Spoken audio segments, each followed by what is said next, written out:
विनोद खन्ना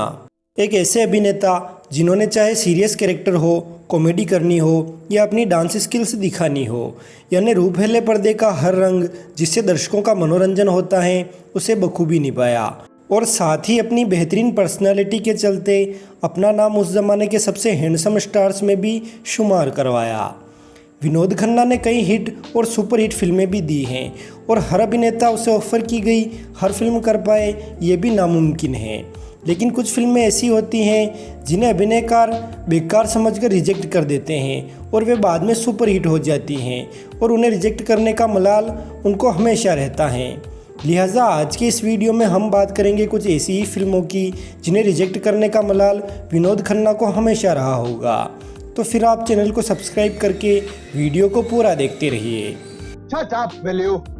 तुम्हारी यहाँ बकबक नहीं चलेगी, समझ। इस कड़ी में जिस पहली फिल्म का जिक्र आता है वो है शोले के बाद उस समय बनी सबसे महंगी फिल्म शान। बल्कि शान को तो डायरेक्टर रमेश सिप्पी शोले से भी हाई फाई लेवल पर बनाना चाह रहे थे, इसलिए उन्होंने फिल्म के लीड कैरेक्टर्स के तौर पर भी धर्मेंद्र, हेमा मालिनी, अमिताभ बच्चन, परवीन बाबी और सुनील दत्त, राखी गुलजार को साइन किया और फिल्म के विलेन यानी शाकाल वाले किरदार के लिए संजीव कुमार को, साथ ही सर्कस के शूटर वाले कैरेक्टर के लिए विनोद खन्ना को साइन किया गया था। लेकिन धर्मेंद्र ये सोचकर इस फिल्म से अलग हो गए कि शोले की तरह ही इस फिल्म का भी सारा क्रेडिट कोई अन्य एक्टर ले जाएगा या सभी स्टार्स में बट जाएगा और धर्मेंद्र के साथ हेमा मालिनी भी इस फिल्म से अलग हो गई और फिर उनके स्थान पर शशि कपूर और बिंदिया गोस्वामी को साइन किया गया था। साथ ही संजीव कुमार को उसी वक्त दूसरा हृदयघात हुआ था, इसलिए उनके स्थान पर कुलभूषण खरबंदा को साइन किया गया और विनोद खन्ना उस समय बच्चे कुचे सारे प्रोजेक्ट्स खत्म करके जल्द से जल्द रजनीश ओशो के पास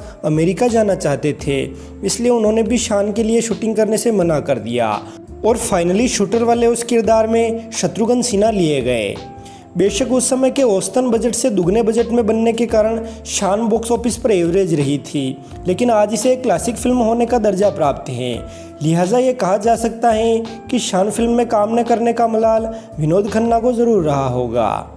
खैर, बात करें अगर इस कड़ी की दूसरी फिल्म की तो जिक्र आता है साल 1980 में रिलीज हुई मोस्ट पॉपुलर फिल्म दोस्ताना का। दरअसल दोस्ताना मूवी रिलीज़ तो साल 1980 में हुई, लेकिन इसका मुहूर्त क्लैप साल 1977 में ही ले लिया गया था और तब इसमें बतौर लीड एक्टर अमिताभ बच्चन के साथ शत्रुघ्न सिन्हा के बजाय विनोद खन्ना को साइन किया गया था। लेकिन इस फिल्म से विनोद खन्ना के अलग होने को लेकर दो खबरें हैं। फिल्म फेयर मैगजीन के अनुसार डायरेक्टर राज खोसला ने सलीम जावेद द्वारा लिखी हुई स्क्रिप्ट पढ़कर महसूस किया था कि फिल्म में विनोद खन्ना के कैरेक्टर को जिस तरह रखा गया है वो उन पर सूट नहीं करता, इसलिए उस किरदार में शत्रुघ्न ज़्यादा सही रहेंगे। तथा दूसरी खबर ये है कि फिल्म के एंड में फिल्म की सोलो हीरोइन जीनत अमान अमिताभ बच्चन के पास चली जाती हैं। अब विनोद खन्ना के अमिताभ बच्चन से ज़्यादा गुड लुकिंग होने के बावजूद हीरोइन का उनके पास न जाना शायद विनोद खन्ना के फैंस पचा नहीं पाएंगे और ये सोचकर विनोद खन्ना ने खुद ही दोस्ताना मूवी रिजेक्ट कर दी थी। खैर, सच्चाई जो भी हो, लेकिन दोस्ताना साल 1980 की चौथी सबसे हाईएस्ट कमाई करने वाली और उस साल की म्यूजिकल सुपरहिट फिल्म साबित हुई थी, इसलिए दोस्ताना में काम न करने का मलाल विनोद खन्ना को ज़रूर रहा होगा। खैर, दोस्ताना के बाद जिक्र आता है साल 1981 में रिलीज हुई साल की नंबर 1 कमाऊ फिल्म नसीब का। दरअसल नसीब को भी इसके डायरेक्टर मनमोहन देसाई, उनकी विनोद खन्ना, अमिताभ बच्चन और ऋषि कपूर स्टारर साल 1977 की blockbuster film Amar Akbar Anthony के सीक्वल के तौर पर बनाना चाह रहे थे, यानी सीक्वल के तौर पर इन्हीं अभिनेताओं के साथ बनाना चाह रहे थे और नसीब की शूटिंग भी शान फिल्म के साथ ही शुरू हो गई थी। लेकिन रजनीश ओशो को ज्वाइन करने के कारण विनोद खन्ना ने इस फिल्म के लिए भी इनकार कर दिया और वो रोल फिर शत्रुघ्न सिन्हा को दिया गया। हालांकि कुछ लोगों के अनुसार नसीब में शत्रुघ्न सिन्हा के होने की वजह से ये फिल्म और ज़्यादा रियलिस्टिक हो गई, क्योंकि फिल्म में हेमा मालिनी द्वारा शत्रुघ्न सिन्हा को छोड़कर अपने लिए अमिताभ बच्चन को चुनना विनोद खन्ना को छोड़कर अमिताभ बच्चन को चुनने के बजाय ज़्यादा रियलिस्टिक है, क्योंकि जहां अमिताभ बच्चन शत्रुघ्न सिन्हा के मुकाबले ज़्यादा गुड लुकिंग है, वहीं विनोद खन्ना अमिताभ बच्चन के मुकाबले ज़्यादा गुड लुकिंग है। खैर, जो भी हो, लेकिन अगर विनोद खन्ना ये फिल्म करते तो अमर अकबर एंथनी के बाद ये उनके करियर की दूसरी ब्लॉकबस्टर फिल्म साबित हो सकती थी, इसलिए इस फिल्म को रिजेक्ट करने का पछतावा तो उन्हें ज़रूर रहा होगा। खैर, बढ़ते हैं इस कड़ी की अगली फिल्म की तरफ। व्यूअर, परवरिश से लेकर मर्द तक मनमोहन देसाई ने जितनी भी फिल्में अमिताभ बच्चन के साथ बनाई, उनमें से साल 1982 में रिलीज हुई देश प्रेमी ही एक ऐसी फिल्म है जो कि बॉक्स ऑफिस पर हिट या ब्लॉकबस्टर होने के बजाय महज एक एवरेज ग्रोसर फिल्म साबित हुई थी। और इसकी एकमात्र वजह उस समय के लगभग सभी फिल्म समीक्षकों ने ये बताई थी कि जहां बाकी सारी फिल्मों में अमिताभ बच्चन के साथ सेकंड लीड में विनोद खन्ना और ऋषि कपूर जैसे कलाकार थे, तो वहीं देश प्रेमी में सेकंड लीड में नवीन निश्चल जैसे फ्लॉप एक्टर को लेना फिल्म के एवरेज ग्रोसर होने का कारण बना था। तो यहाँ पर आपको ये बता दूँ कि नवीन निश्चल से पहले इस फिल्म का सेकंड लीड विनोद खन्ना को ऑफर हुआ था, लेकिन वही अमेरिका जाने के कारण विनोद खन्ना ने ये फिल्म छोड़ दी और इस फिल्म को रिजेक्ट करने का पछतावा विनोद खन्ना को भले ही ना हुआ हो, पर मनमोहन देसाई को जरूर हुआ होगा। वैसे बात करें अगर इस कड़ी की अगली फिल्म की, तो जिक्र आता है साल 1981 की ही एक और most popular superhit film Kaalia का। रिपोर्ट्स के अनुसार कालिया के लिए मेकर टीनू आनंद ने सर्वप्रथम विनोद खन्ना को अप्रोच किया था, लेकिन ओशो को ज्वाइन करने की वजह से या किन्हीं अन्य कारणों के चलते विनोद खन्ना ने टीनू आनंद के उस प्रपोजल को ठुकरा दिया। लिहाजा टीनू ने धर्मेंद्र को अप्रोच किया, लेकिन धर्मेंद्र भी किन्हीं कारणों के चलते कालिया नहीं बन पाए और अंततः ये फिल्म अमिताभ बच्चन के साथ बनाई गई। अब सोचिए कि अगर विनोद खन्ना कालिया फिल्म कर लेते तो आज अमिताभ बच्चन के सबसे पॉपुलर संवादों में से एक ये संवाद, हम भी वो हैं जो कभी किसी के पीछे नहीं खड़े होते,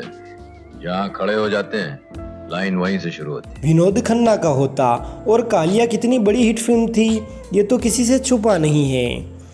viewer, film maker Prakash Mehra ने सर्वप्रथम अमिताभ बच्चन और विनोद खन्ना को साथ लेकर हेरा फेरी फिल्म बनाई, फिर मुकद्दर का सिकंदर तथा इसके बाद अमिताभ के सोलो लीड वाली लावारिस। लेकिन लावारिस के बाद जब वे नमक हलाल फिल्म बनाने जा रहे थे तब भी उन्होंने सेकंड लीड के तौर पर विनोद खन्ना को ही अप्रोच किया, लेकिन ओशो को ज्वाइन करने की वजह से विनोद खन्ना ने नमक हलाल में काम करने का ऑफर भी ठुकरा दिया। लिहाजा बाकी फिल्मों की तरह ही इसमें भी पहले विनोद खन्ना की जगह शत्रुघ्न सिन्हा को लिया जाना था, लेकिन शत्रुघ्न सिन्हा सेट पर समय से काफ़ी लेट आया करते थे, इसलिए अमिताभ बच्चन ने मेहरा को शत्रुघ्न सिन्हा के बजाय किसी अन्य एक्टर को लेने की सलाह दी। लिहाजा प्रकाश मेहरा ने राज बब्बर को लेना चाहा, लेकिन राज बब्बर की उतनी स्टार वैल्यू ना होने की वजह से डिस्ट्रीब्यूटर्स फिल्म के उतने दाम देने को तैयार नहीं हुए। लिहाजा अमिताभ बच्चन ने फिर प्रकाश मेहरा को शशि कपूर का नाम सुझाया और शशि कपूर साइन कर लिए गए।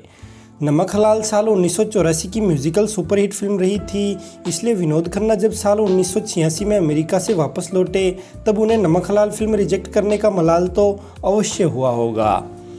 व्यूअर, मशहूर फिल्म मेकर ज्योति प्रकाश दत्ता यानी कि जेपी दत्ता के विनोद खन्ना हमेशा से फेवरेट रहे हैं, इसलिए उन्होंने अपनी पहली फिल्म सरहद भी विनोद खन्ना को लीड और मिथुन दा को सपोर्टिंग रोल में लेकर शुरू की थी, लेकिन सरहद किन्हीं कारणों के चलते नहीं बन पाई। सरहद के बाद उन्होंने गुलामी फिल्म शुरू की और वो भी विनोद खन्ना को ही लीड रोल में लेकर, लेकिन वही अमेरिका जाने की वजह से विनोद खन्ना ने गुलामी फिल्म भी रिजेक्ट कर दी। लिहाजा फिर उनके स्थान पर धर्मेंद्र को साइन किया गया और गुलामी मूवी की बनावट, बुनावट और उसके गाने आज भी बहुत पॉपुलर हैं, इसलिए विनोद खन्ना अगर ये फिल्म करते तो बेशक ये उनके करियर की सबसे बेहतरीन फिल्मों में गिनी जाती। वैसे विनोद खन्ना जब अमेरिका से वापस लौट आए तब जेपी दत्ता ने उनके साथ बंटवारा और क्षत्रिय जैसी फिल्में बनाई, जो कि विनोद खन्ना के करियर की सबसे बेहतरीन फिल्मों में गिनी जाती हैं। खैर, आखिर में जिक्र आता है फिरोज़ खान की फिल्म जांबाज का। जांबाज का अमर सिंह नामक किरदार जो कि अनिल कपूर ने निभाया था, कुर्बानी के बाद फिरोज़ खान चाहते थे कि वो किरदार विनोद खन्ना निभाए, लेकिन ओशो को ज्वाइन करने के कारण अहेड ऑफ टाइम कही जाने वाली फिरोज़ खान की ये स्टाइलिस्ट फिल्म विनोद खन्ना के हाथ से निकल गई।